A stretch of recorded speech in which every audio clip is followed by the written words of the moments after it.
5 seconds. The President of India, while addressing the fourth annual General Body meeting of the Indian Institute of Administration at New Delhi, said, "My dear friends, at the outset, I would like to thank you very much for the opportunity given to me to address this gathering today. It gives me great pleasure to know that during the last 2 years, there has been a good deal of thinking and discussion about the ways of public administration and a growing criticism of the way the government works. It is a healthy sign, and to some extent it should take place. This Institute of Public Administration is itself an outcome of the feeling that public administration is a subject of great importance and that some organized thinking and study should be given to it. In recent years, there has been some rethinking about the basic concepts underlying the administrative system. This is inevitable. We are passing through a transitional phase in social and economic spheres involving a tremendous extension of activities of the administration. We have had during the last few years many important reports on administrative questions. We are constantly discussing these questions in Parliament.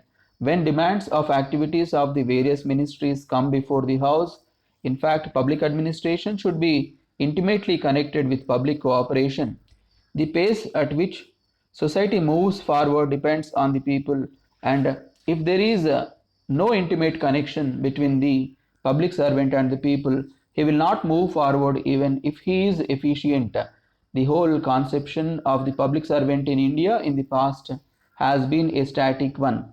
It is my considered view that in a period of dynamic growth, we want as civil servant persons with minds, with vision, and with a desire to achieve.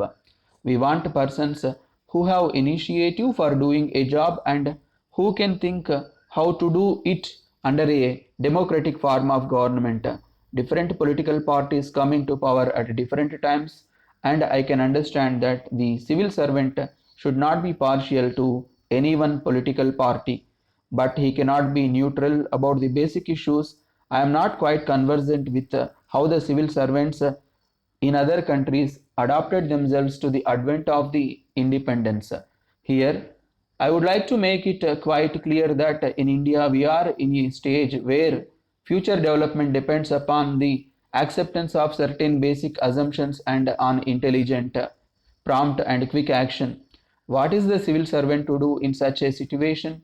Naturally, he cannot be a partisan of any one party, but must he be inactive and without any views of his own on basic matters? He will not be happy to be so, nor will anybody be happy if he is so. It is my sincere advice that certain basic issues emerged out of our struggle for freedom, and we should give the probationers the background of these issues to enable them to understand intelligently the current problems of the country. I am not in favor of too much conditioning of the mind. We must avoid any extreme effort to condition the individuals as they do in some countries. I take this opportunity to draw your attention to the fact that there are certain major problems which the country faces at the present time. Therefore, I call all the young and efficient officers of all India level to concentrate on those problems and resolve with sincerity and devotion and help the government at the center and the states to develop them rapidly in the years to come so that our country will have bright future. I venture to re-emphasize two other important aspects of the problem. One is that in the modern age, the success of the public servant depends, in addition to ability, efficiency, and integrity, upon his capacity to cooperate with the public. If he does not have this capacity, his efficiency is not of much use. His success in his job depends on the extent to which he can evoke public cooperation. The second aspect to which we are directing our minds is related to the training of the public servants initially in such a way as to avoid their development of ivory tower attitude in their careers.